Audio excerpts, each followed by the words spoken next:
Hello folks. Today we're going to be covering sections 3.4 and 3.7, which are about combining functions and looking for inverses.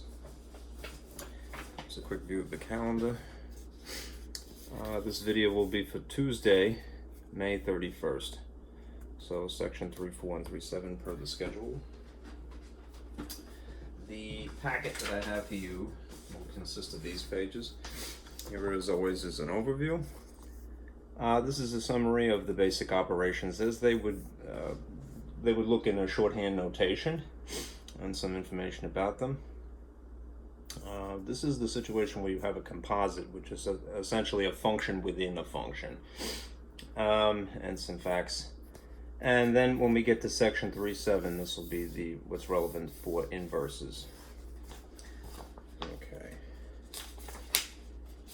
Then there's a worksheet just to go through using these four functions when you're adding, subtracting, multiplying, dividing, and composites. And then there's the overview, what is really for section 3.7, how to identify or find inverses somewhat informally, graphically, and especially algebraically. Okay. All right, there's also some graph paper. If you want to, when we get to the graphical portion of this, you could use a calculator naturally, but do print that if you want to do it by hand. Okay. Let me put that away and turn on the camera here. You have to adjust the lights as always. All right. Eyes.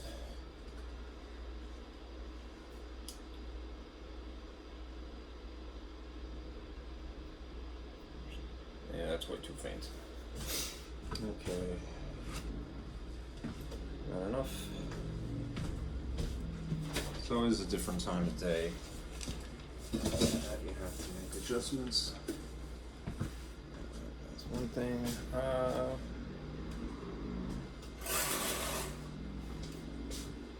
That's decent, I think. Okay. Let's see if it's actually bright enough.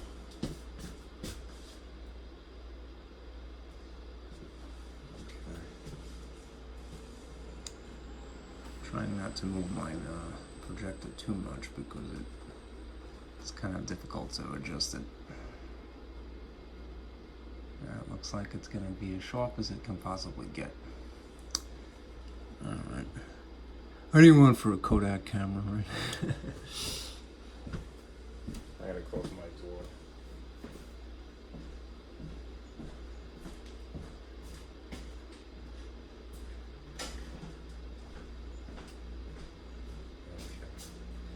Okay. Alright, well, that's about as good as the projection is going to get. As I mentioned, this is an overview of what would be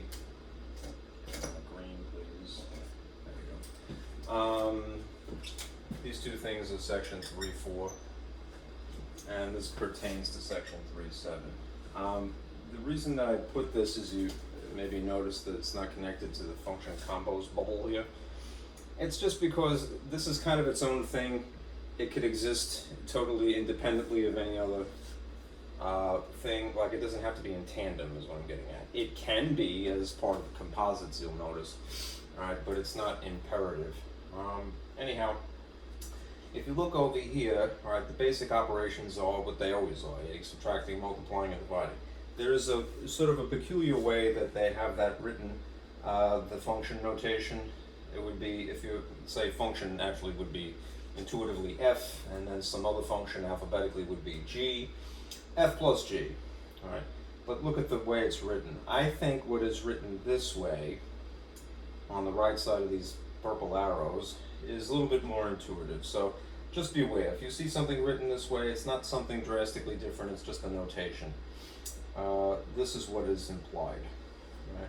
Another thing to remember is that you have to consider the domain restriction. We're not allowed to have denominators of 0.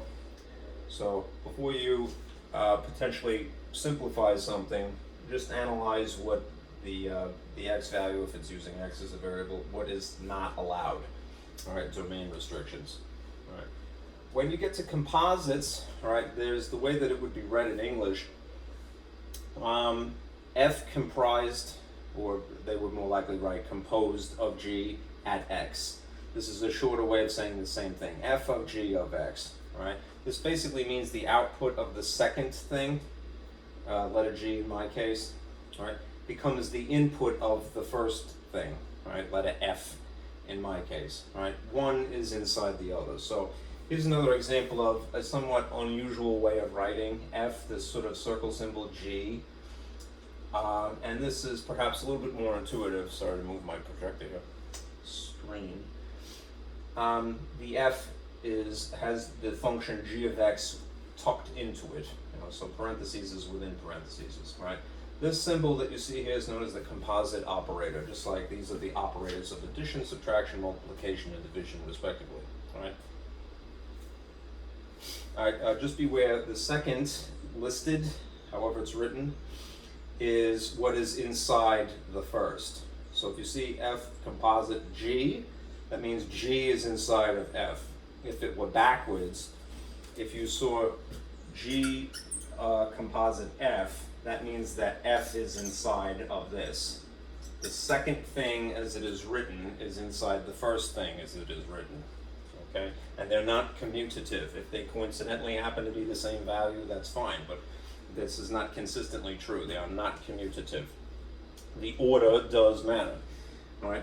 Shifting over for a moment over to 3.7 material, the inverse function of x essentially is when the x values and the y values were you to analyze the ordered pairs, they would simply be switched.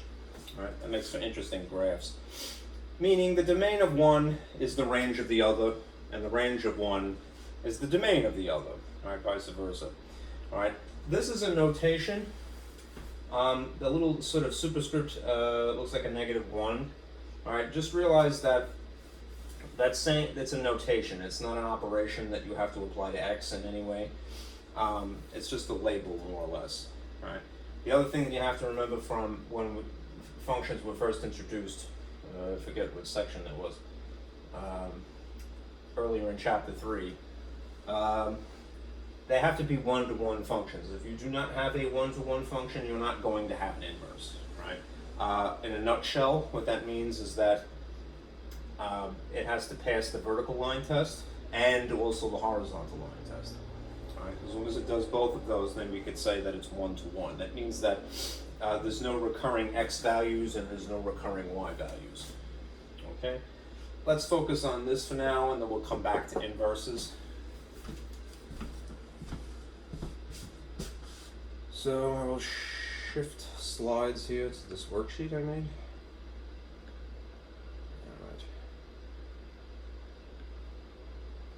All right. If you notice along the top of this worksheet, I have some functions. F of x is equal to x minus 1. G of x is equal to 5x squared plus x. H of x is x squared, and kx is x squared minus 1. So just to give you some feel for how adding and subtracting to start with would look. Again, there may be the peculiar way of writing it. In instructions, they'll say f plus g and then an x autonomously outside of it. But what does it really mean? It means that you're going to take this first function and then you're going to add it to this second function. So I like that style of writing it personally because I think it's more intuitive. Okay. Now, if you take the functions f and g as they are written up here, it might be a little hard to see unless you have the printout. Essentially, you're just going to take the interesting half of it, the rule, right, x minus 1, and duplicate it. I would start out with, you don't have to do this always, but I would start out by wrapping the parentheses around the rule, right, of the function, right, and do the same thing here, right. For g of x, respectively, you would put 5x squared, right, plus x. Right? That happens to be the operation of addition here. Why have this extra parentheses here? In the case of adding, it is superfluous, but when you get to subtraction, you would have to remember to distribute a negative. So it's a good habit to kind of get in that mindset. All right. Once you have it situated, all right, this is what fx and gx looks like. Attempt to merge them, all right, via the usual means. All right. Like terms can be added or subtracted, so they have to be the same letter and also the same degree. All right. Remember, you can add or subtract like terms if they are in fact like. That's a little too faint, perhaps. All right, what qualifies something as like terms? They have to be the same letter, and they have to be the same degree. All right, so here what you have is x degree 1 and then a second x degree 1. These things would be 2x degree 1. All right. 5x squared has nothing else to blend together with, so it's just going to be the lead term here. I like to put things in, the good etiquette is descending order, so 5x squared would be in the front. I should have started with that, really. And then there's this hanger on here, the constant minus 1. And then there's that. All right, so 5x squared plus 2x minus 1 would be your combined added functions. If you were to instead subtract these, all right, again, I think the intuitive way of writing it is like this. F of x is written in the front of the subtraction symbol, so you would write that naturally first, all right, minus g of x. Remember, when you subtract things, it's not commutative, so you really must be careful, all right. Again, in this instance, you would supply x minus 1, the guts, the interesting portion of the function, unique to the function, x minus 1, and then same for the g value, still 5x squared plus x. All right. Hopefully that's not too faint. And observe the fact that there is a subtraction symbol here. And before you attempt to blend together the parts from here to here, remember that you have to distribute the negative. All right. So I make little visual cues for my own sake, for little arcs to go, this is distributed to each of those things. So you'd have x minus 1 minus 5x squared to begin with, minus x. All right. Combine like terms, remember you could add or subtract. Subtract like terms. Hopefully that's more visible. I shouldn't superimpose so much because it is scrambling. Look for what has the same letter to begin with and then match the degrees before you add or subtract. Again, we have the x's, which would blend together, this and this. I always encapsulate the sign immediately to the left of it. Remember, these coefficients are 1, so it's essentially something minus itself, which means that it'll cancel out of existence, and you won't have that. You could write negative 1 minus 5x squared, and you would be correct, but the better etiquette, that is sort of pinky in the air sipping tea, would be to put things in descending order. So things with letters the highest degree in the front. All right, making this minus 5x squared minus 1.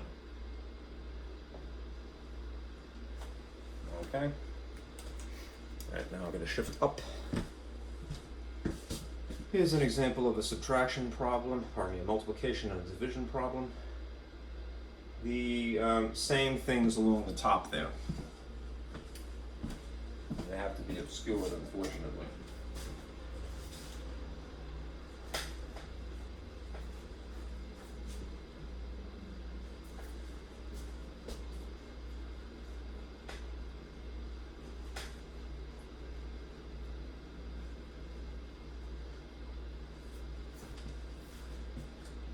Okay. Let me see, just as I'm curious, if I move my board just a wee bit closer, this helps.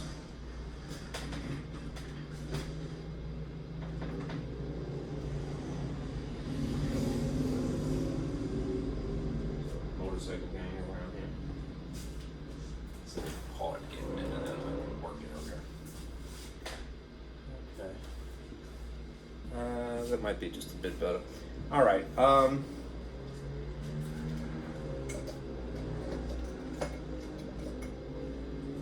right. So for G, this example, multiplication, you see a lot of different combinations of this. They might just put G, X, H, all right, and italicize the actual variable here, not to confuse it with the multiplication X. All right. They might put G dot X, G dot H, or they might just simply butt these up against one another. All right. I prefer personally to write them like this, independently with a dot, just not to confuse it with the variable, like that. All right, and if you have a multiplication dot, all right, and we're using G and H from along the top of the paper, G is still 5x squared plus x. All right.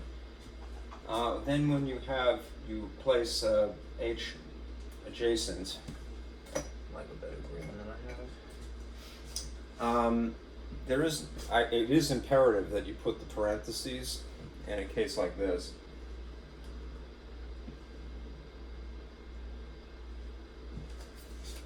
I'm going to put it in red. It doesn't have to be. You know, people who are colorblind, please forgive me for putting them adjacent like that. All right.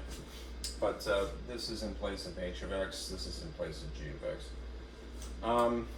There's no reason to put the dot here unless you really want to. If you have two things pressed together and there's a parentheses with no plus or minus between them, it is understood that they're being multiplied.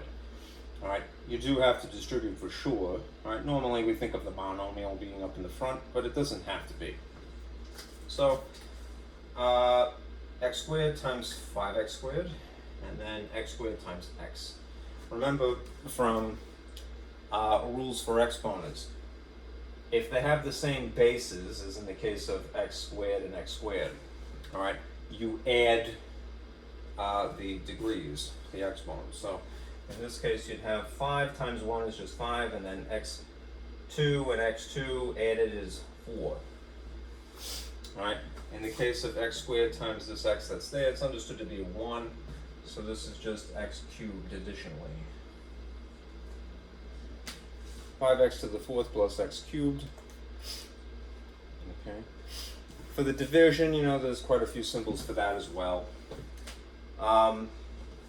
I went with the traditional symbol, K is the way I have this.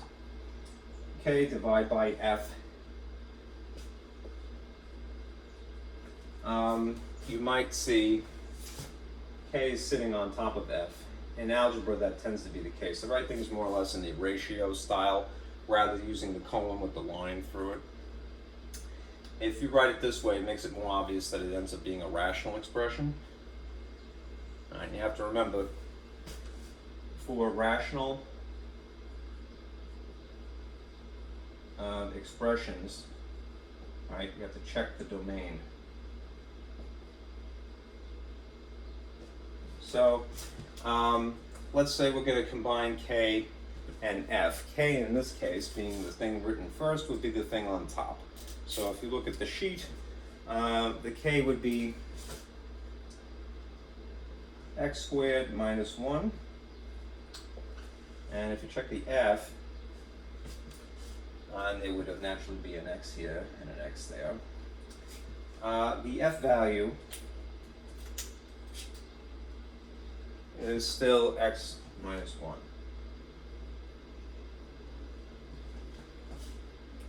Eventually what we're going to get into, I want to say it's probably in the middle of chapter 5, is polynomial long division. So if you feel rusty about that, don't worry, you're not going to be given a problem that's too complicated. The best thing I can tell you is to factor, all right, and try to cancel. Like factors above and below the line, all right, as long as they're one on top, one on the bottom. Before you do that, check the domain restrictions on the bottom here. So we know from rational expressions, right, that the domain, specifically the denominator, cannot equal 0, right? Because then you would be dividing by 0, which would be undefined, right? It's a mathematical impossibility, all right? So what you do is you write a teeny tiny little equation, right? Incorporating the cross-out equals. X minus 1 does not equal 0, and then manipulate it to figure out what is that one instance where x is not allowed. So plus 1 both sides. X is not allowed to be positive 1. Right? This is essentially a hole, right, in the domain. Everything else is legit. You could use virtually any other number here, except that one thing. Right? That would be a hole in a graph if you were drawing the spectrum of possible x's. Now, the other thing is to factor this. You may recognize, if you're comfortable with factoring, that this is the difference of two squares. It's just that the one is sort of disguised, right? The alternative way of writing one that would not affect its value would be to write it with the exponent 2, right? It's still legally the same value, right? If you have the difference of two squares, right, the way that that would factor is as x plus 1 in this case and x minus 1, which is convenient because look what the denominator coincidentally is. Right, if I just scoot this over here in the factored form, right, which is a bunch of stuff either separated by dots for multiplication or parentheses, which implies multiplication, you can cancel. Right? That means that essentially k divided by f, x is x plus 1 with this one little caveat that x is not equal to positive 1. Okay? All right. Two more of these and then we'll shift gears. Now the composites, I came up with somewhat unique examples on the bottom here.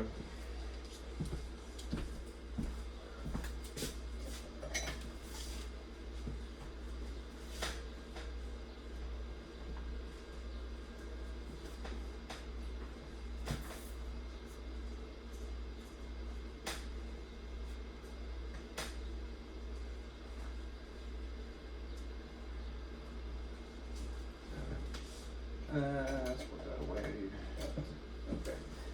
For the composite examples, f inside of g, g inside of f in those two cases.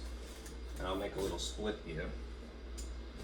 Let's calculate f composite g and backwards g composite f. Right. F comprised of g at x is the peculiar way of speaking, right? Remember, they're not commutative. They may coincidentally equal the same thing, but they're not commutative, so it's not consistently true. The order matters. If you see the f written in first, all right, or the g written in first, expect that you're going to get two different outcomes. All right. In this case, the second thing is inside the first.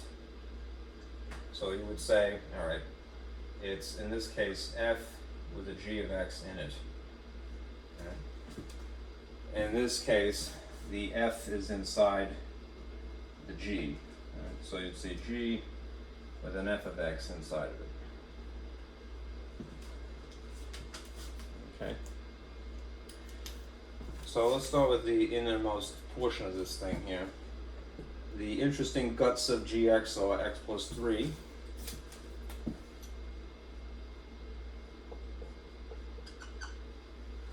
Which means if this is inside of f, right, where there is an x in the f, we're going to substitute this expression rather than a nice wholesome number, right? Warm and fuzzy. We're going to put the expression x plus 3 instead. So if it is 2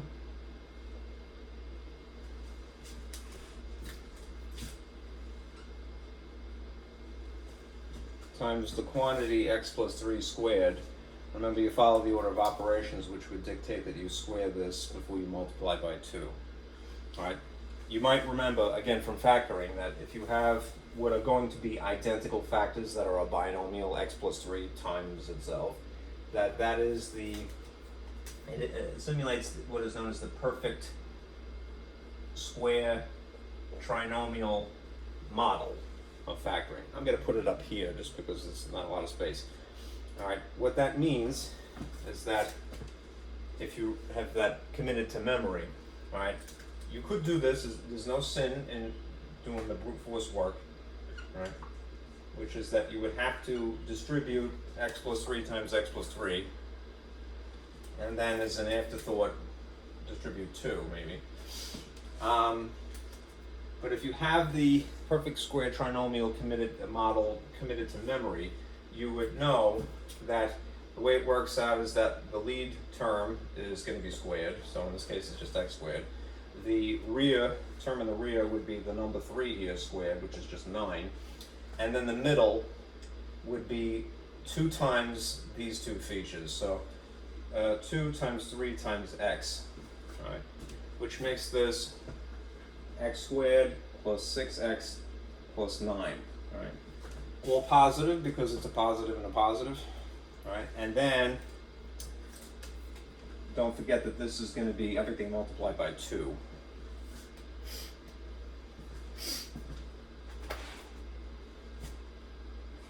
All right. So if you distribute 2 to this, 2 to this, 2 to this, all right, what do you get in this case? I'll just put it here because I need the space.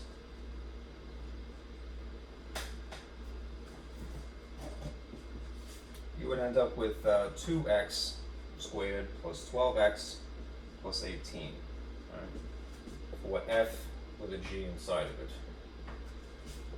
ultimately. 2x squared plus 12x plus 18, all right? Now again, they're not commutative, so if you arranged it differently, namely f inside of g, right? Start with the interesting guts of this, right? This, the rule of f of x is 2x squared again.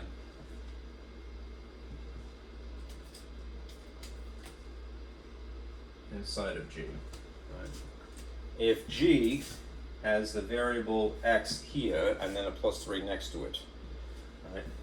Inside of that x, you're going to substitute this expression rather than a regular nice number. All right, plus 3 is an afterthought. So there's 2x cubed, that square goes there, and then that's all there is to it really. The effect here is just this. Not much to go on. 2x squared plus 3, and no more. Okay.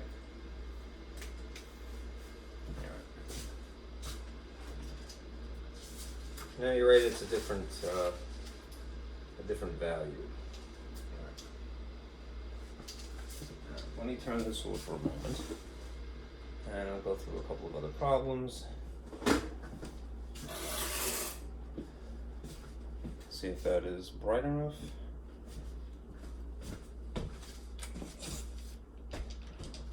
Okay, sorry for the glare here.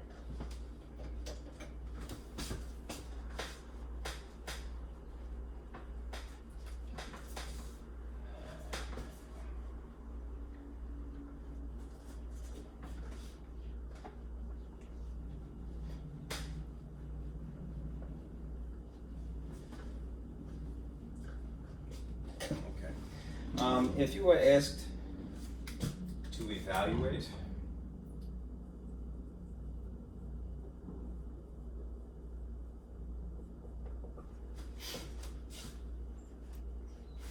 some kind of composite,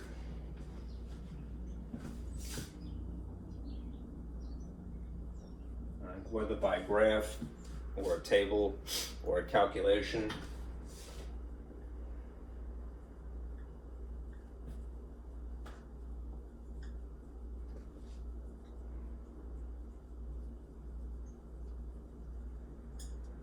what you want to do is pay attention to, the innermost function first. Okay.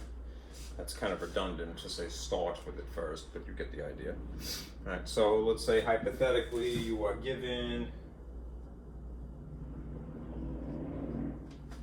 a function f of x, and it equals x squared minus x,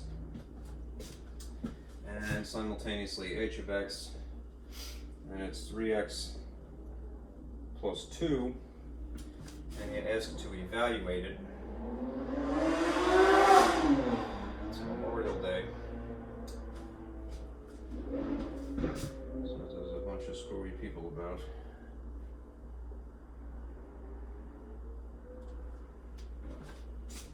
You're asked to evaluate the composite of f of h of x, and you could see on the inside here that the x value is 1. This is normally where x would be, right? All right, we're going to start with the innermost function first.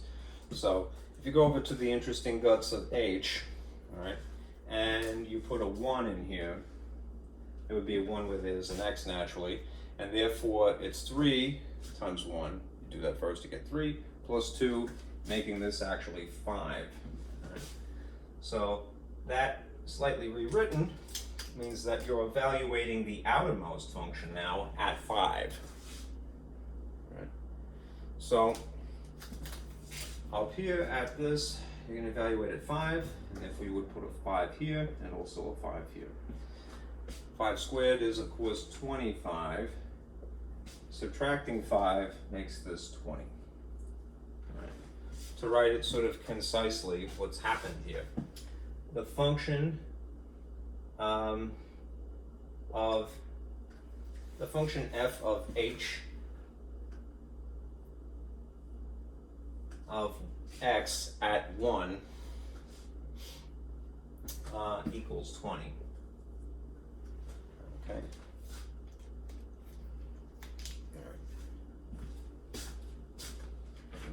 Get rid of that glare just a little bit. That kind of light when it is necessary. Okay.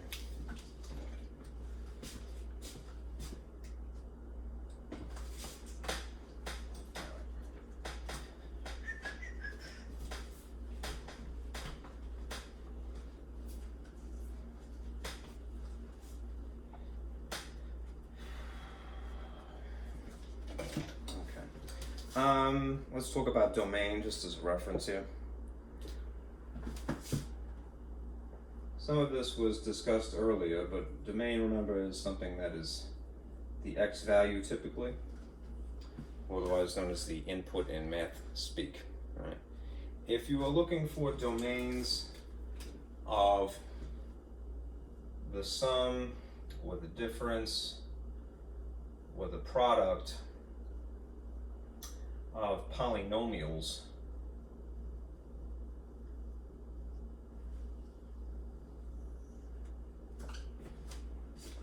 typically what that means is that it's all real numbers. Right? So if you have something that's more complicated, let's say a sum of 2 polynomials, right? This will be all real numbers in common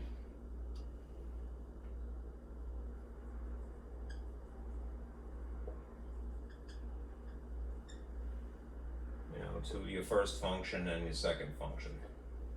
Right. Not too much to worry about there. Right? When you get with, notice the one operation that I've left out here, quotients.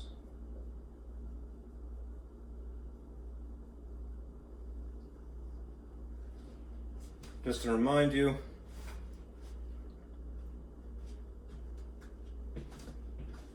and this is usually, at that point, remember, rational expressions are comprised of polynomials. It's one on top of the other. A rational expression is a polynomial essentially on top of a polynomial, typically.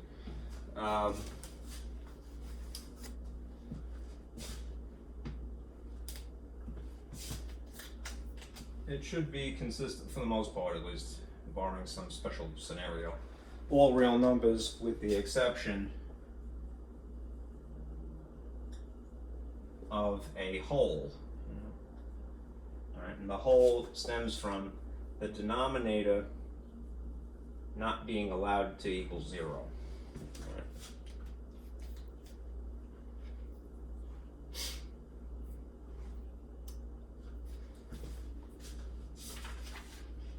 All right, let's do a couple of these. Decomposing, and then we'll get on to inverses. Oh, the blue, it writes nice, but it doesn't go away.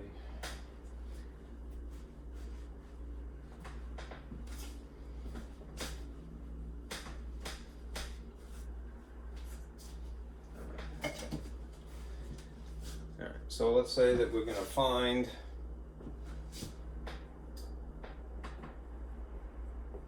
the domain where x is allowed of a composite.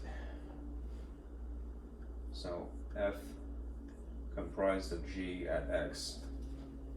Right. When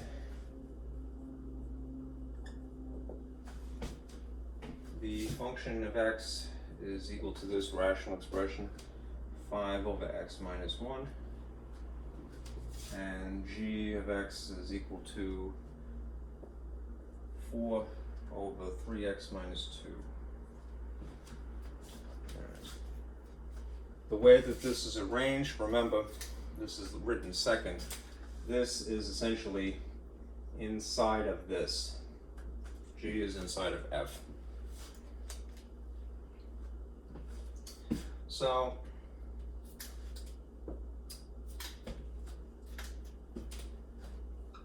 this is essentially what we have to work with.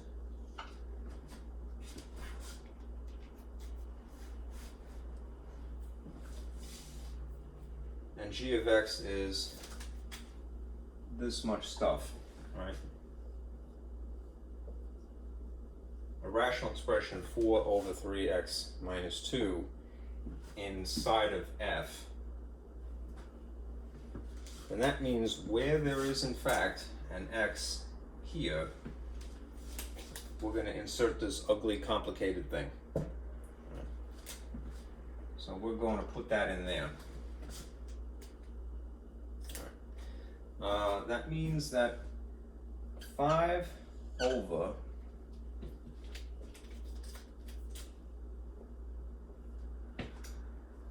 4 3x minus 2 minus 1 is essentially what we're dealing with, right? This was a rational expression to begin with, right? And then we have this one included inside of it.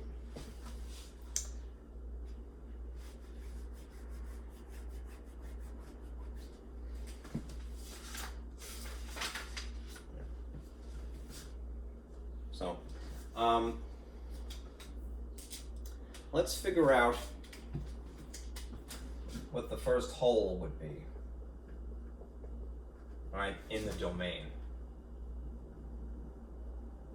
That would be the innermost function.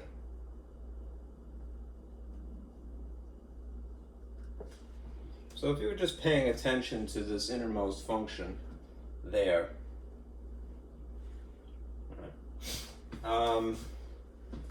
the denominator would not be allowed to be equal to 0, but in this instance, it happens to be a binomial expression. So you have 3x minus 2 cannot be equal to 0. All right? Otherwise, you'd have a 0 here, and that would be undefined, and that ultimately would corrupt this composite as well. Right? This is just a matter of manipulating, right? Move the 2 over via adding. Divide by 3. And the first whole, if you will, is at the location of 2/3.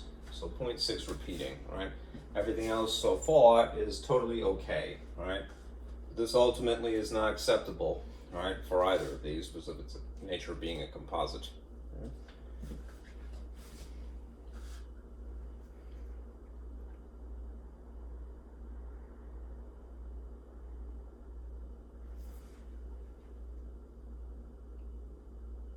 Right. Now, the second whole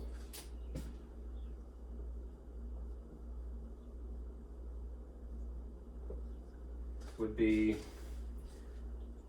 this denominator, because these two things in tandem form a denominator.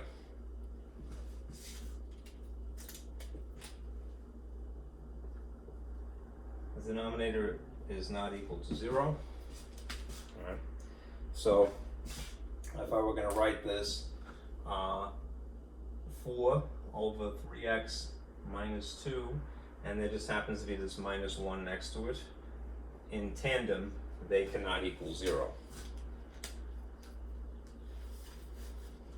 Okay. This, since it has a rational expression, would probably be to our advantage to move the 1 over first. So, a small table here. There'll be a little trick to this one because it is a rational expression. But I'm going to add 1, right? And that means what you're left with is this, right? 4 over 3x minus 2 is not equal to positive 1 on this side. Right? Now, because the variable happens to be in the denominator, what you would do is to solve, right, would be to get the x more or less on the top tier. In that event, you'd have to move it from here over to the opposite side. It happens to be part of an algebraic expression, right? So what you do is just encapsulate this as a binomial. Say, okay, well, that's the bottom, right? If I want to justify moving something from one side over equals or even a not equals, all right, it's opposite operation. So if this is essentially being divided by the expression 3x minus 2 here, to justify moving it, you would multiply instead. So I'm going to write this binomial in blue here, more or less above the line. And then if I've done it here for the sake of cancellation, then I'm going to do it here simultaneously, right? The effect intentionally is that this will cancel this, leaving you with 4. Right. I need a little bit of space, so forgive me. I'm going to erase some stuff.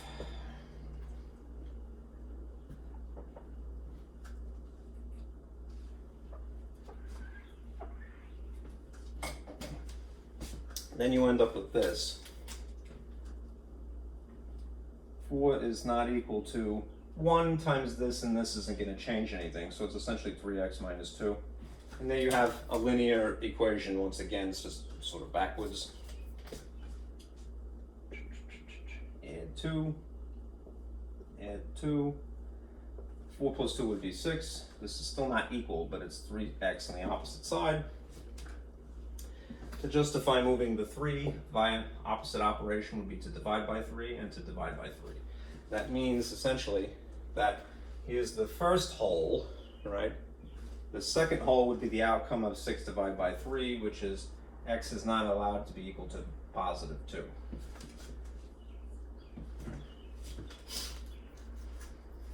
All right. We're going to write the domain in interval notation. I know I didn't specify that, but it's a good habit to get in, right? Because it summarizes a lot. And in that event, you keep it simple.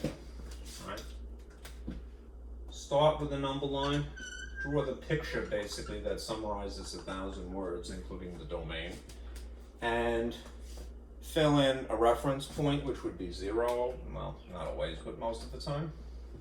And then appropriately place these figures 2/3 and 2. They're both positive, so in this case, if this is 1 and this is 2, they don't have to be perfect. 2/3 would be somewhere around here. All right. X you found in the first whole is not allowed to be 2/3 because again it would violate the condition of the denominator not being 0. All right, and then again that affects both of these because one is a denominator, part of the denominator of the other. So here's a whole, all right, right there. Since it's not equals, you just put a whole, literally. All right. 2 we concluded is also not allowed. Right. Right. So you put a whole there. Right. These are the two things that x is not allowed to be. So what that means is that everything else is okay, all right? Everything in between these, which we'll scribble in to suggest that those are fine, all right? And everything beyond them in opposite directions. So I'm going to scribble this way and put an arrow pointed at positive infinity. And I'm going to scribble this way and put an arrow pointing at negative infinity. All right. That's the picture that I think that, say, the picture is probably more intuitive because of the holes in the spectrum here and there and there. But if we write this in interval style, right, it's just adapting this. In interval notation, remember what interval notation is. It is basically all of the interesting features without the number line itself. So you have infinity as a place of reference. It's not specific, of course. So that would be a parentheses rather than a bracket. Then it goes up to the spectrum stretches from a negative infinity up to the whole. But again, that's not included, so still a parentheses. Then it picks up where it left off, all right? There's a gap, all right? And then again, it runs into 2 where it's not included, all right? But it picks up at that location, a gap, into positive infinity, all right? Because you have so many starts and stops, if you will, all right, with gaps in between. And we're trying to figure out, well, what is the domain? It would be everything that's allowed, all right? You're going to incorporate the U, all right, for union, right? The domain would be the union of this spectrum with this spectrum and this spectrum, right? In a more concise, neatly written fashion, it is the boundaries. So negative infinity up to 2/3, but not including it, so curve, right? United to that same reference point, but not included, 2/3, up to 2, but not including it. United with that same reference point into positive infinity. Right? This is a summary of the spectrum of x's that are allowed, united to the spectrum of x's that are allowed, united to the spectrum of x's that are allowed. Okay? All right. One more of these.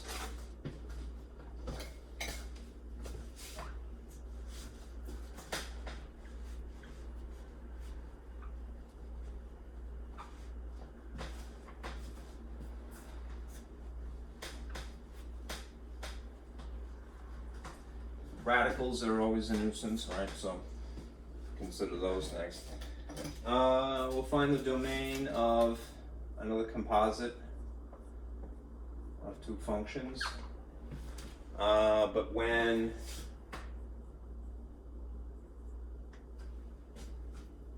the first function is the radical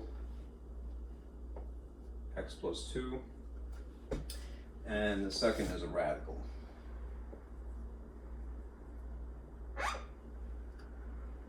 So 3 minus x. All right, thing to remember, domain restriction, I'll put a little thought balloon over here.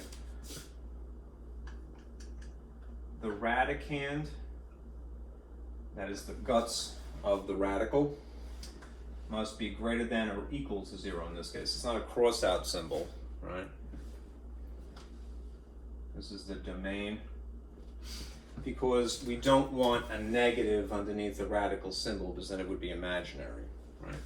So we would adapt basically this model for these situations, right? Let's see how they would look one parked inside the other. Now again, since it's G written second, this is inside of this. Okay, so if it is essentially f parentheses g of x, then the interesting portion of this, 3 minus x, would be inside the function, right? Inside that particular x. You would insert this radical, which is interesting, right? It means essentially that you have a radical within a radical.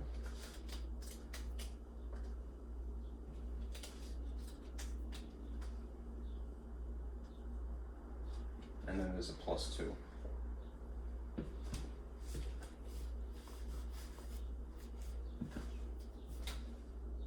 All right, again, let's deal with the innermost portion of this.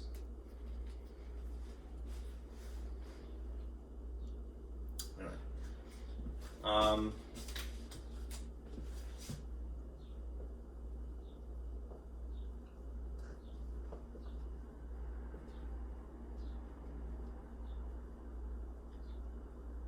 If you look at the innermost radicand, that's this, right?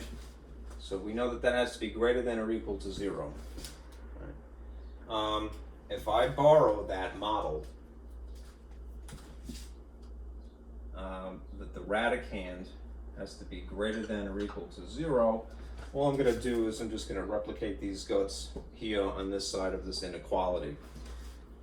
So 3 minus x would have to be greater than or equal to 0. Right? Manipulate it. Probably the easiest thing to do would be to move the x value first, but just to be careful, because remember, when you're dealing with inequalities, you have to consider the orientation of this. So leave the letter on the left, move what would be the coefficient of 1 and a negative 1 as the second step, even if that seems to be like, it's not efficient. It's careful is what it is. All right, so if this is a positive 3 and you want to move it over here, then you subtract 3. There's a cancellation effect by design. That means you're still left with negative x is greater than or equal to essentially negative 3. Moving what would be a coefficient of 1 here over to there would be opposite of multiplication, so division. Remember, when you multiply or divide by a negative, right, the very careful, sorry, I shouldn't put that, that looks like 13. The effect, aside from cancellation here, is that this must be reoriented backwards. Right? You end up with a positive 3, but this means ultimately that what is allowed for x, the x value would have to be no bigger than 3, right? It's something less than or exactly equal to 3, right? That makes sense, right? Because if you put a 3 here, what would you get? 3 minus 3, which is 0. If you did something bigger than that, you'd have a negative then. So like 3 minus 4, negative 1, we go to math hell, right? Don't do that. Don't go there. So choose the dark side, the light side of the force, okay? So if you use a 2, in keeping with this, that's fine. 3 minus 2 is legit, right? If you do that, then this is going to be either 0 or a positive, and since it happens to be inside of this radical, you would end up with either 0 here or a positive, which means plus 2 would be totally fine as well. All right. All right. So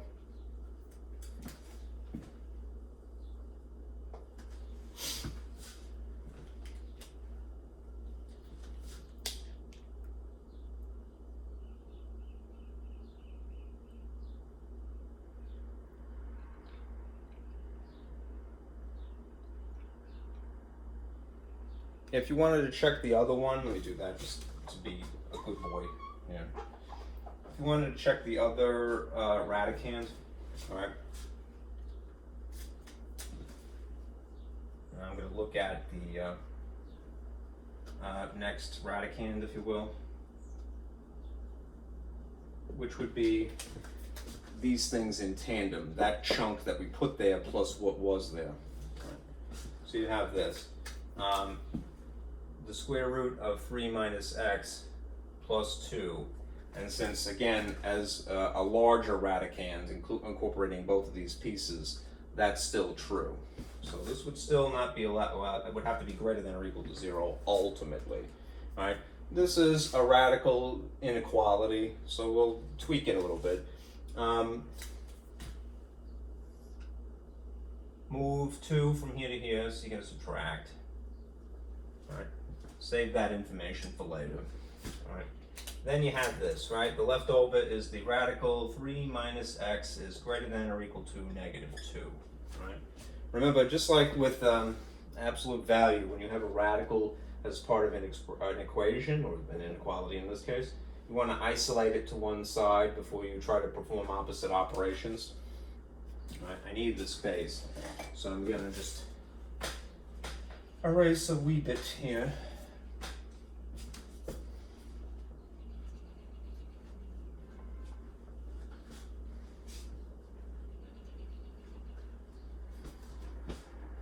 If you have this from here, 3 minus x is greater than or equal to -2. All right. To get rid of this radical symbol, you will perform the opposite operation at this point. The opposite of a square root would be to square something, so you're going to square that. To get away with it legally speaking, if you've done it here, you have to do it there. All right.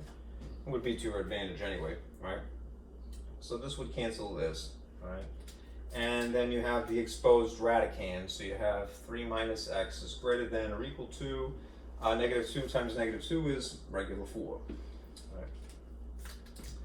And here's a little manipulation. Move 3 from here to here via subtraction. -x is greater than or equal to 1. Right. Again, you would have to be careful when you have inequality symbols. Whenever you multiply or divide by a negative coefficient, you have to flip the inequality symbol. So that's what's going to happen here. This will reorient as that. Dividing by -1 here will make this positive, and if you do it there, it makes that negative. So x would be less than or equal to -1. If you happen to graph these, what you'll see is this. Right? The combined graph of what, they're not exactly wholes really, because they have equals in them, but the combined graph of these reference points. Right? Here's 0. All right, -1 would be appropriately placed here. +3 would be appropriately placed there. Right? Because there is an equals in each of these inequality symbols, right, there would be a dot and a dot respectively. I'm going to start with this red one here, right? You would put a dot to include that, right? And then if it's strategically arranged as letter, symbol, number, you could kind of cheat. The arrow would be pointing in that direction. Something less than -1, well, that would be things running this way. All right. If I did the blue one,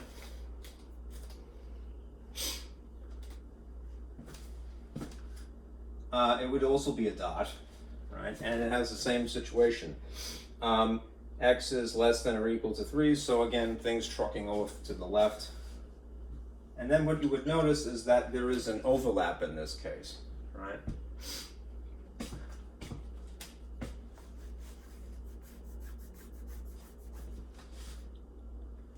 Here's the original combined expression. 3 minus x. Sorry, I wrote it and I lost it. Let's see. 3 minus x plus 2. Alright. Now remember, because we're dealing with radicals, in this case it's a radical within a radical, we don't want a negative underneath either of them. Right? Because this happens to be the union we're looking for of these two things, all right? We don't, if there happens to be an overlap, that's fine, all right? But we're going to look for the extreme case would be over here, all right? So if I put a -1 here, all right, I would get a positive anyway, all right? So that's not going to affect the outermost portion of this at all, all right? You're going to get a positive regardless, all right? The extreme situation would be more or less what's in blue here, overlapping what is in red, all right? So to summarize, you're not going to end up needing a U, all right, for the union of these two things because of the overlap, right? Don't confuse this with intersection. If you were looking for an intersection and you're not in this case, then you would be concerned with just the overlap. Right? You want something that satisfies in any condition here. So If you use, again, -1 here, -1 inserted next to a negative makes that a positive, so that's not going to affect either of them, right? And we're looking at the innermost first, right? If you use the other extreme here, it would be 3, all right? We already figured that's kind of the limit, all right? And that's fine as well. So that means from from positive 3 all the way through -infinity, those are all good, right? The spectrum in interval notation would look something like this.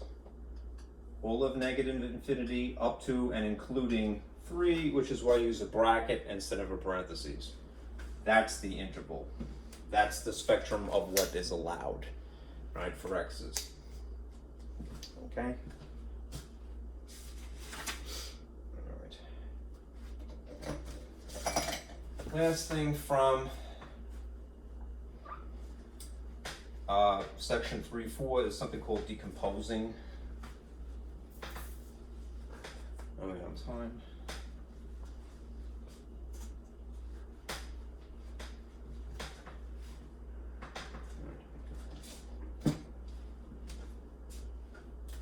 If you're asked to decompose a composite,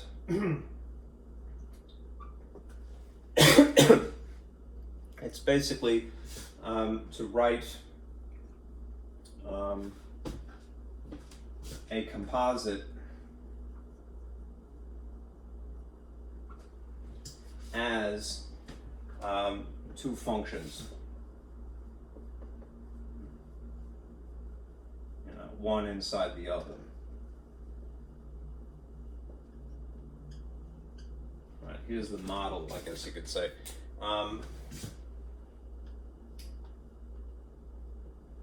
Some complicated function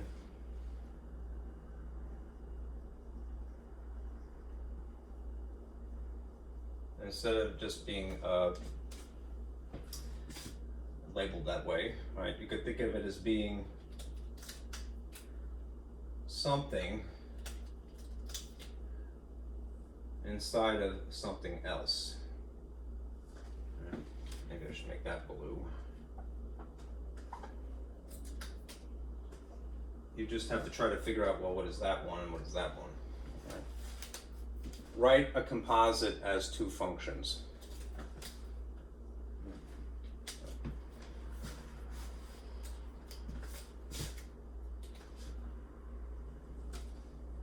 In this event, all right, have your toolkit functions ready.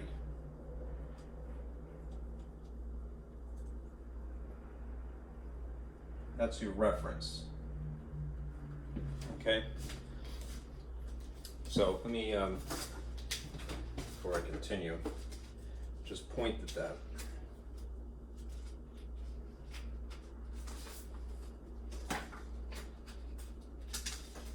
Remember this sheet of toolkit functions, all right?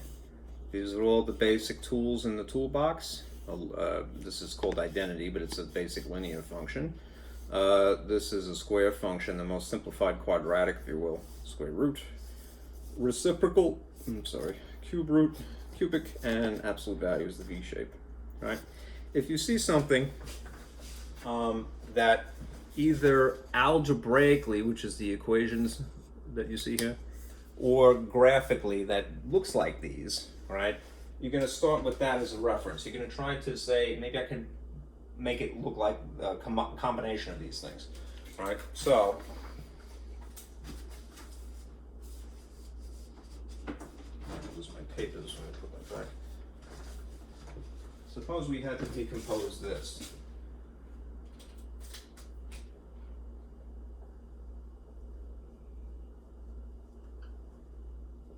That sounds so,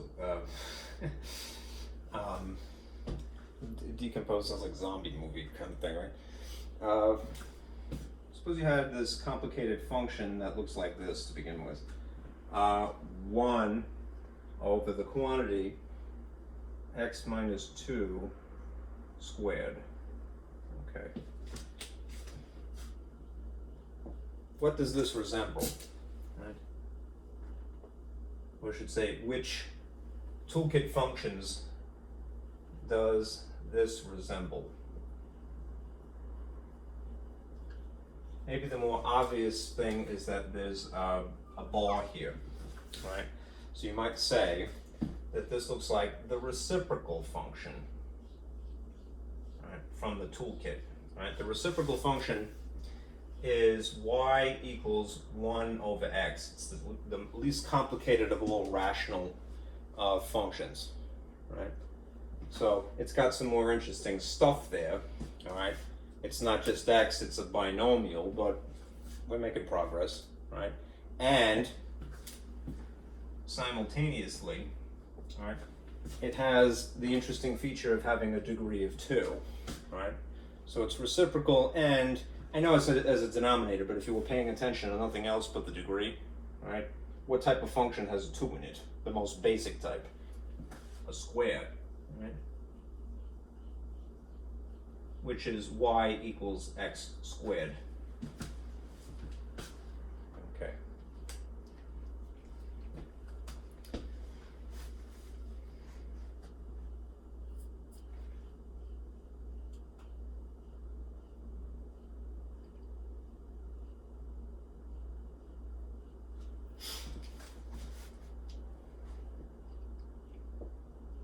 All right. And in theory, a third thing, and you might get mad at me for saying this, but I'm going to put it in here, because even if you start out with this, this requires a little refinement, all right? I'm going to say there's a third thing, and I really want just 2, all right? Something that would be a linear function.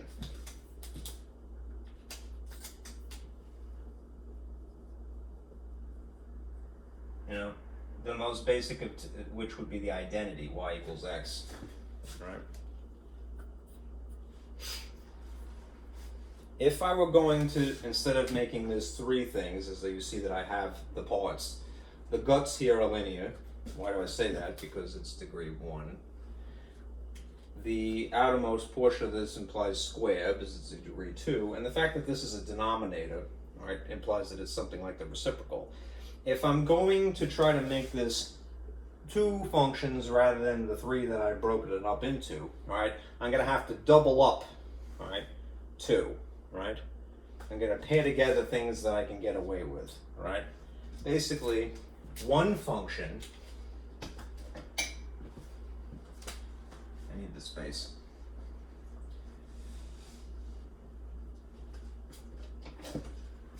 One function, let's just say the f function, is going to be this reciprocal and this square simultaneously, right?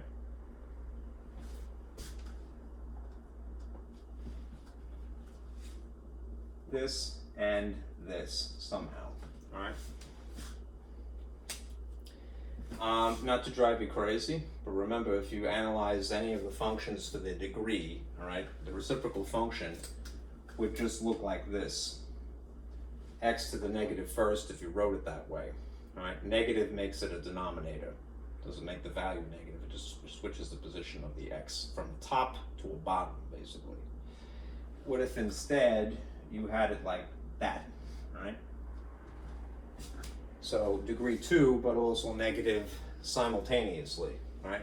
The effect would be that this function is 1 over x squared. That's the first of the 2, right? Why is it appropriate to do that? Because if you analyze the guts of what would be things affected by exponent 2, they're just this linear guts x minus 2, right? So the second function, for practical reasons,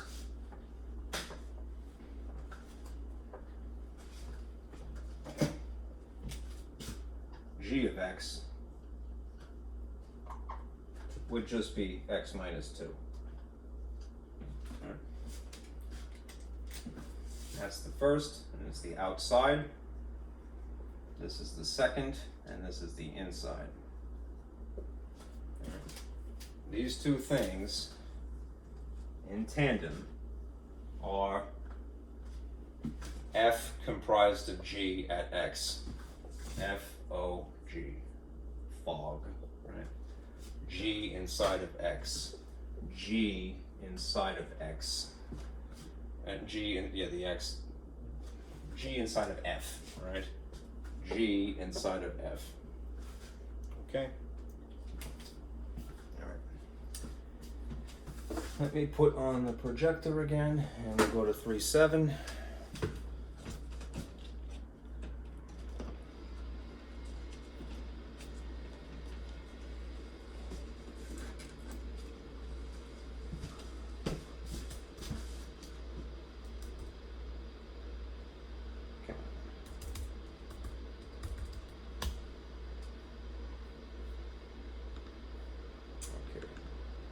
Here's again an overview, this time of section 3.7. I'll have to clean up the mess here.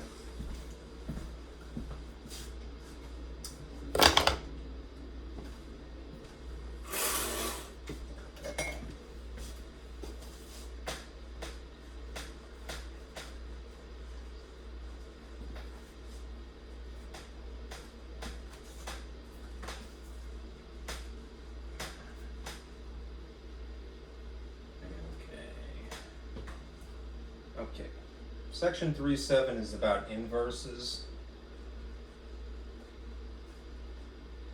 right, which you can identify somewhat informally by the composite, the function with its inverse inside of it should make x, right, or vice versa. The inverse function with the original function inside of it should also be just x. If this is the result of those composites, that you get x's, either one of them, all right, then you could say, yeah, those are in fact inverses, because inverses do that in tandem, right? Basically, one undoes the other. When the composites equal x, you could say informally yes, all right? Graphically, how you could tell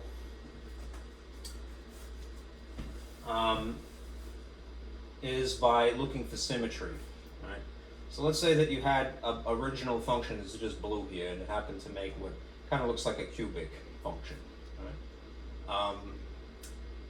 If its inverse, which is adjacent to it, is symmetrical about this diagonal line, right? I put it in sort of a dash rather than a solid line because it's not a graph, it's just a line of symmetry, all right? That diagonal being exactly y equals x, the identity function.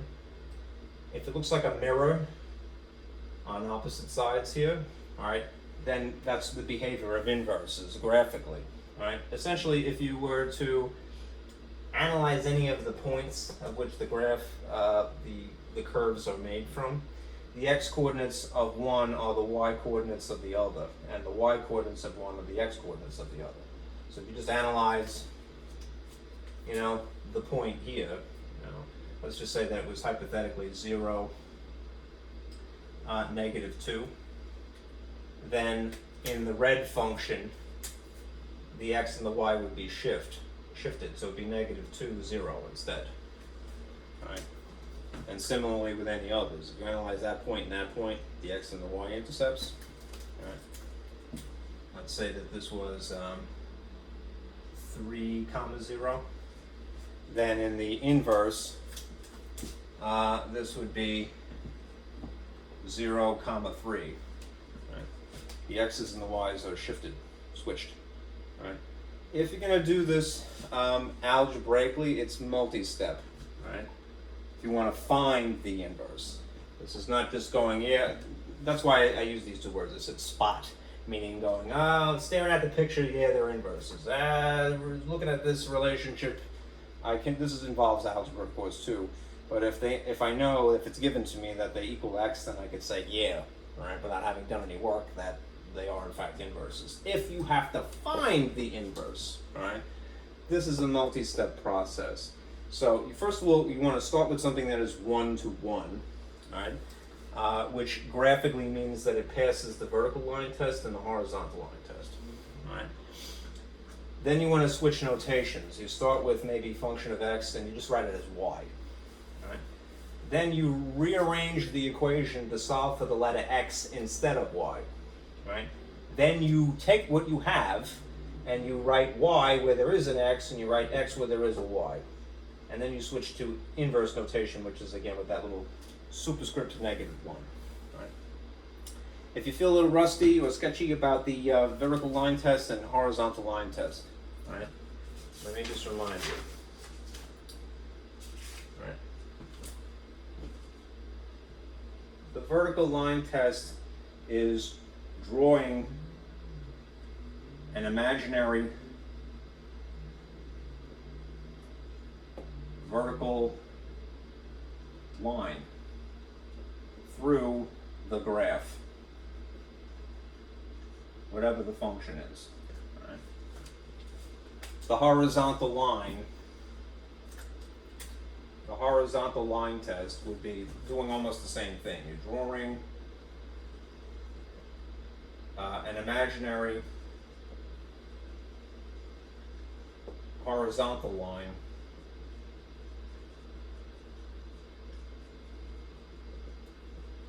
through the function, through the graph. And then checking to see, well, how many points of intersection would there be per imaginary line that you've drawn, right? Only one intersection per line allowed, okay, in order to pass. To pass either, right? Only one intersection per line allowed. If you have more than one, then it fails the vertical line test, it fails the horizontal line test. If something is one-to-one function, it has to pass both of them. Okay? All right. Let's go through, I'll turn this off now.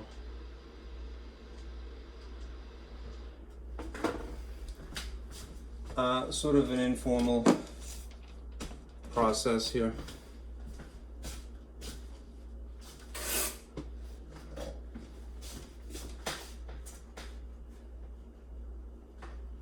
Maybe a less sophisticated, but I think more intuitive way of talking about one-to-one is to consider the x's and the y's. One-to-one functions have no repeat x's and no repeat y's. All of those are unique. All right. All right. If it's one-to-one. All right. So let's start by verifying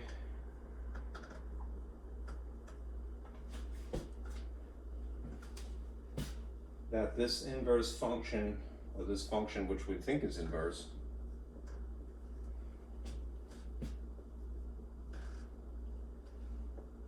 is the inverse of this function.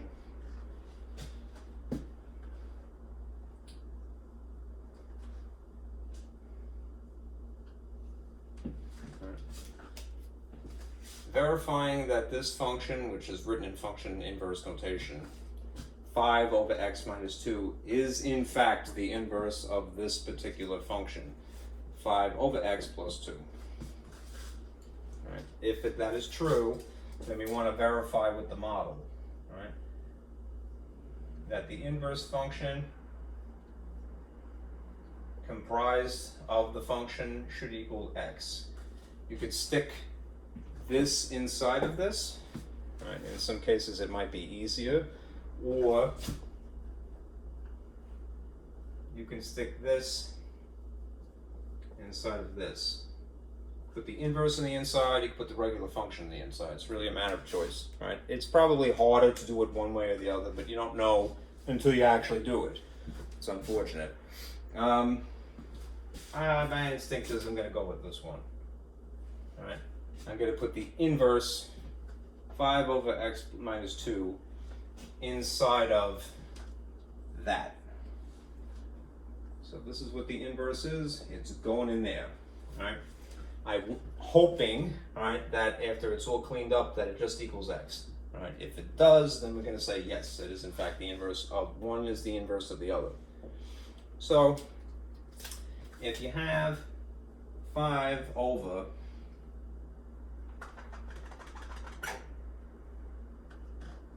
plus 2, and I've gone and I've inserted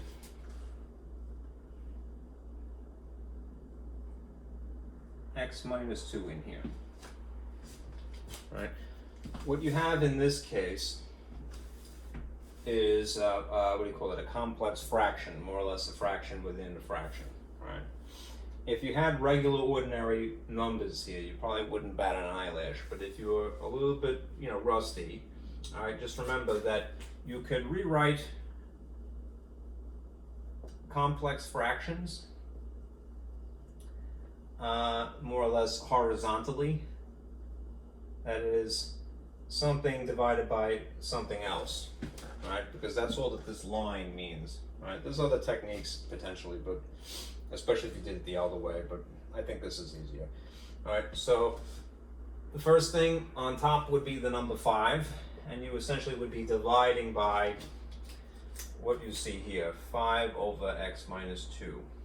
Right? If you have essentially a fraction divided by a fraction, or even a number divided by a fraction, it ends up becoming a multiplication problem, right? Keep, change, flip. Somebody said that to me once a long time ago, and it has served me well, right? Keep 5 exactly oriented as it is, change the operation to, somewhat ironically, multiplication, and then flip this upside down. So the result here is that this is 5 times x minus 2 over 5. You change division to multiplication. I'm just going to put a dot there, right?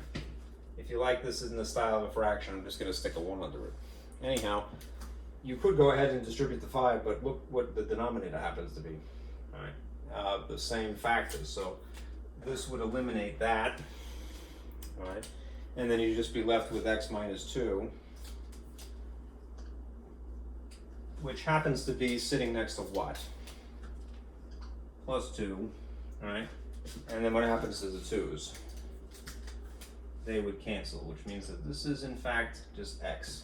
So if the result of composing composites of the inverse and the regular function, that they equals x, this is the result, that they equal x, then yes, they are inverses. Yes! Inverses. Okay.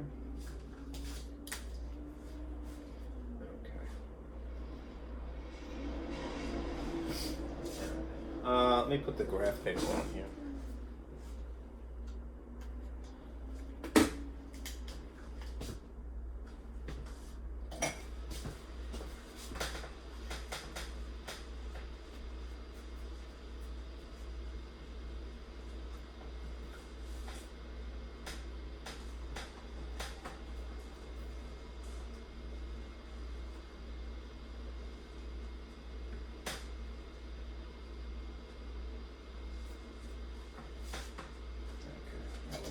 Computer.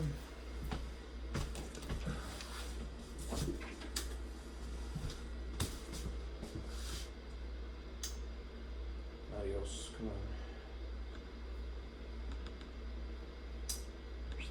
There you go. Nice graph paper to work with.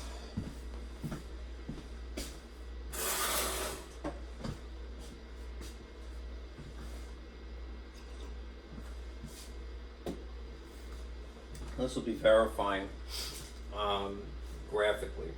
Right.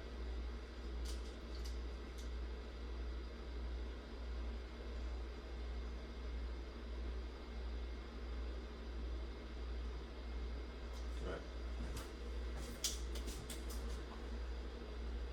Verify that f of x, which equals 2x minus 3, and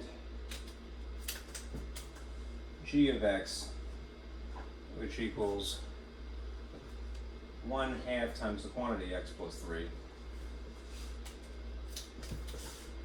are inverses. If you're going to do it graphically, all right, I'm going to plot the two of them, the red and the blue respectively, superimposed on the same graph. Right, and they should be symmetrical about y equals x. I'm going to try to draw, without having too much trouble, that line of symmetry first, and I'll put it in black because I think it's going to show up a little bit easier. If it's y equals x, then that means that every y value, every x value would be the same number, right? So you'd have 0, 0, 1, 1, 2, 2, 3, 3, and so forth, and -1, -1, -2, -2, -3, and backwards. So I am going to try very neatly with this ruler to draw a dashed line to act as my line of symmetry here. Right. This is y equals x. Okay. Now, remember how to graph. You could use a calculator certainly, but the old-fashioned way of doing this, right, is to recognize that this simulates y equals mx plus b. This is the ordered pair that would be the y-intercept, 0, -3. So at the location of 0, -3, I'm going to put a dot. 0, -3 would be 1, 2, there would be a dot here. All right, and this is the slope. So from up there, I'm going to go 2 up and then 1 to the right. From here, not the origin. So up 2 over 1, up 2 over 1, up 2 over 1, and it'll be like that consistently. All right, now I'll draw a line through that as anal retentively as I can. In this case, I'll use a solid line.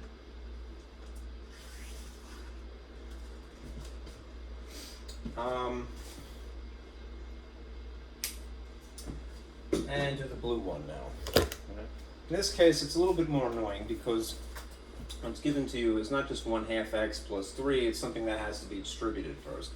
So you have 1/2 times x is 1/2 x, and then 1/2 times 3 is plus 3 over 2, which is the ordered pair 0, 1.5 essentially. 1.5, right? So 0, 1.5 would be, if that's 1 and that's 2, 1.5 would be something in between them.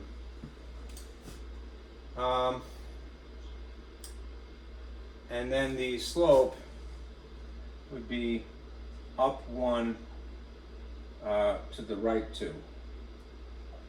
Or 1 up, 2 right. This is the nature of it. From this point, so up 1 would be there, and then 2 to the right would be 1, 2, you'd have a dot here, and then another one, up 1 over 2 would be there, and just to get a pattern going here, up 1 over 2, something like that. Right.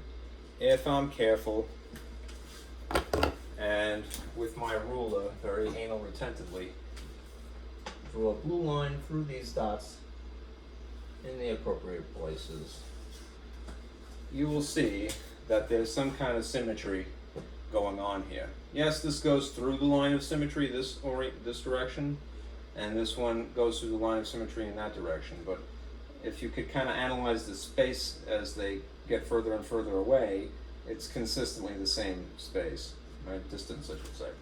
To be a little bit more careful, right? Look at the individual points. Some things that are good to recognize, right? If they aren't inverses, right? The x of one is the y of the other. The y of one is the x of the other, right? Here on the red line, this is 0, -3. So what I would expect is -3, 0 for the blue line. Let's see if I actually connect to that anywhere, right? -3 is 1, 2, 3, and 0 is neither up nor down, so that is part of the line. So far, so good, right? I would check at least another one. -3, 0. Right. Where's another one that is handy? I like something exactly on the grid lines personally. So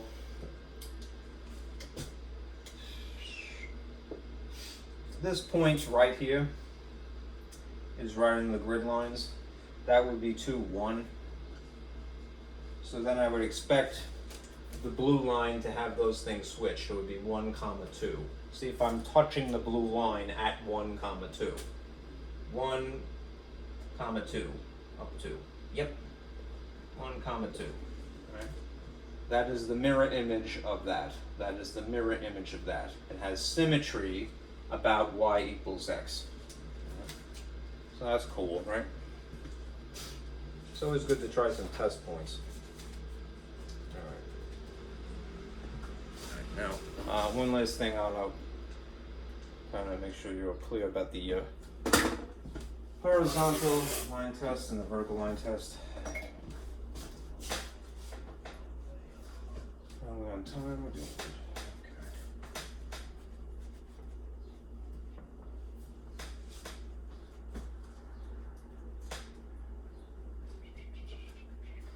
Okay. All right. Remember, all right, a function is 1 to 1 if it passes the vertical line test and the horizontal line test. It has to do both. Right? If something is just a function, then it passes the vertical line test. Right? Another way of saying that is there is no recurring x's or y's. If you just have the numbers to stare at, look at the x values. You don't see anything that's repeated x's, and then stare at the y values. If there's something repeated in terms of the y's, then yeah, it's 1 to 1. All right, now graphically, here's some examples.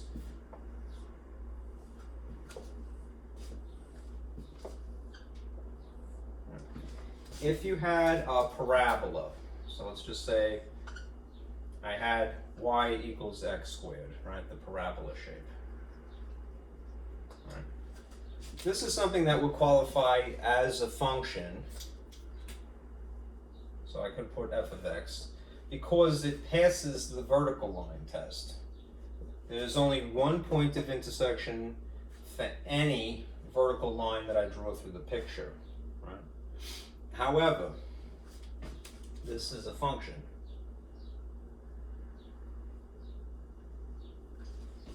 It's not a 1-to-1 function though, and here's proof of that.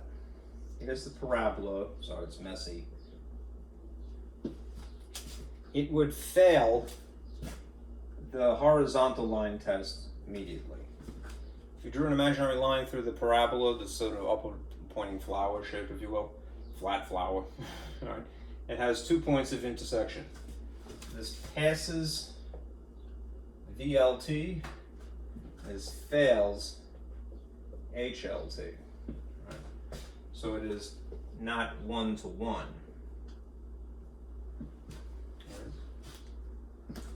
Why do we care if it's 1 to 1? What that means is there is no inverse. Right? If something does not have, if it's not 1 to 1, you can't form an inverse, at least not without some further restrictions. Right? An example of something that would pass both of them would be a range-restricted version of the square root. Right? Range-restricted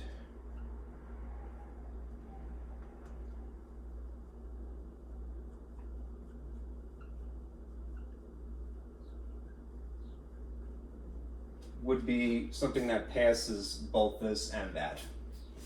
Right? Here's what the square root function would look like, right? If it's y equals the square root of x. Right? Now in theory, if you took a square root, right, the outcome would be a positive or a negative, right? Right? But if that were the case, that means that you would have for the same x value, all right, 2 different y values, right? So you'd have repeat x's in that case, right? Here's what it would look like, right? Sort of a sideways parabola, square root, right? If you were to draw a vertical line through this, it would fail the vertical line test and then not be a function immediately, right? You already know from the Toolkit functions that square root is in fact a function though. Why? Because it's range restricted. It means that we're not allowing this much of the picture, right? If you erase that much of it, if you range restrict it, right? Which is, you only care about essentially the positive portion of this as opposed to the negative, all right? No negative y's, all right? Then you only have half of the sideways parabola, for lack of a better phrase, right? That range-restricted version of square root, right, passes both the vertical line test and also the horizontal line test. So this is something that has an inverse, right, because it's 1 to 1. Okay. There are no repeat x's for range-restricted square root. There's no repeat y's. Right? Okay.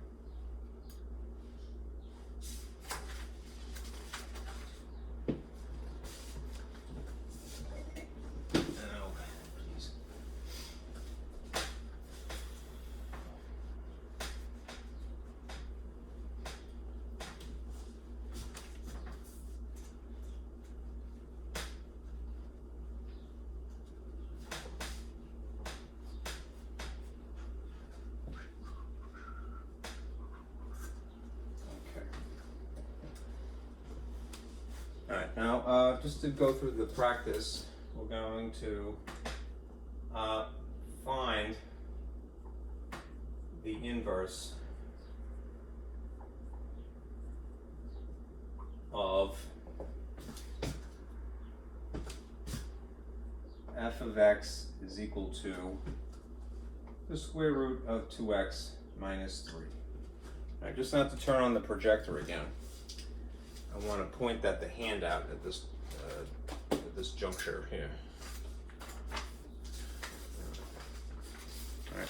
First of all right, you would verify that the thing is 1 to 1. All right.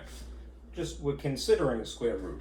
This is just a square root with some more interesting guts on the inside, so it's pretty safe to say, and you could verify with your graphing calculator, that this is in fact 1 to 1.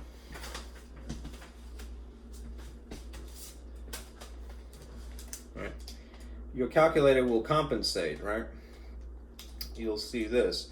If you get it to y equals, right, and then you hit math, and you go down to, well, you could use 5, or you could just press the button on jumping on the edge. It's second, and then x squared can give you that immediately. So I'm just going to go back. Second, x squared, so you have the square root. And you put in 2, press this as an x automatically, hit this for minus, right, and then 3. You could scoot on out of here if you'd like, right? You'll see that the calculator will just draw that half of what would be a parabola sideways, technically. Okay? Why? Because it is, to qualify again as a function, it's purposely range restricting it. Right? You're not going to get the rest of the picture. All right? Anyhow, if you didn't know that, you could graph it, and then you go, yeah, it would pass the vertical line test and the horizontal line test. All right, so step 0 is it 1 to 1? Yes. Step 1, really, in the process of actually writing the inverse, is to switch from function notation to just writing it as y equals the square root of 2x minus 3. All right. Then step 2 is to solve for x instead. Right. If you want to expose this x, you got to get it out of the radicand house, right? So what is the opposite of square root, since it's isolated to one side already? Squaring. So you square here, you square there. The effect is essentially to cancel here and here. We're only considering the principal square root. So this is y squared is equal to now the exposed members of the family in the radicand house. I'm really stretching the logic, right? It's 2x minus 3. All right. Now we got to scoot everything over to the opposite side of x. All right. Move 3 first via adding. And you have y squared plus 3 equals 2x. All right. The last thing would be divide by 2, the whole thing. That means that x is equal to y squared plus 3 over 2. All right, now at this point, step 3, you're gonna switch y with x and x with y. All right, so you have an x here, right? All right, you're gonna call it y instead. All right, you have a y here, you're gonna call it x instead. All right, and now the last thing is to write in inverse notation. The inverse function of x is equal to the half of this that's interesting over 2. Okay? Just put this out of the way. So the inverse function of x is x squared plus 3 over 2. All right? If you wanted to, again, take a calculator and then enter that, you'll see that it has symmetry. Now, just to be a good guy, good boy, I will do that, not just tell you to do that. So here it is, it's on. Go to y equals. I'm going to enter this, right? Probably the easiest thing is to just use the sideways sort of way of writing. That is a forward slash for division here. I can't help that I love this feature. Onto num at the bottom is n forward slash d. If you choose that, it will intuitively allow you to write the top and the bottom. So I'm going to put x squared plus 3 here, move on down to the bottom, and then put 2. And that is the more intuitive way of writing, right? If you did, again, the forward slash for division is totally fine, but in that case, maybe encapsulate that in the parentheses first, right? It's better to be safe than sorry, right? Now, if you graph these superimposed upon one another, you'll see that it actually draws the whole parabola in this case. Why? Because it doesn't have to worry about range restriction in order to qualify as a function, right? If you're just paying attention to that much of the graph, though, you can see that there's symmetry going on here, right? Even further still, you could incorporate another thing that is y equals x simply to see that line. There's the line of symmetry. Another thing to mention is that the calculator is stretched slightly, right? So if it looks a little distorted, that's not you imagining things. There is an option under zoom if you hit square, right, that should correct that a little bit.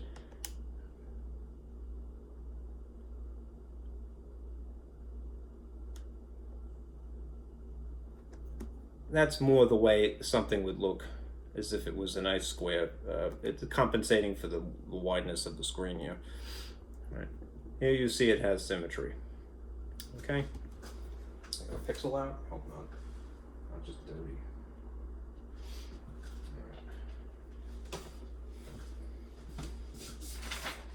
All right. Okay.